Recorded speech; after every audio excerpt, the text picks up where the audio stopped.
Dah, keluarkan. Siap. Berapa tu tinggal cuci lagi tu. Ya, alhamdulillah, terima kasih. Kolaborasi antara Badan Penanggulangan Bencana Aceh, Badan Penanggulangan Bencana Daerah Kabupaten Aceh Timur, Dinas Pendidikan Aceh, Biro Hukum, dan lain-lainnya yang khusus yang di SMA Negeri 1 Pantai Bidariah Kabupaten Aceh Timur. Alhamdulillah semakin cepat nih proses pembersihan kelas-kelas yang akan dipergunakan oleh anak-anak nanti mulai tanggal 5. Dengan adanya bantuan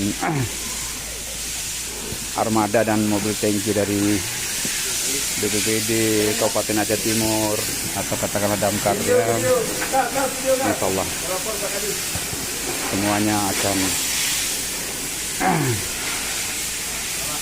selesai sesuai dengan rencana, sehingga anak-anak bisa atau guru di sini bisa melanjutkan pengajaran untuk anak-anak di awal tahun nanti.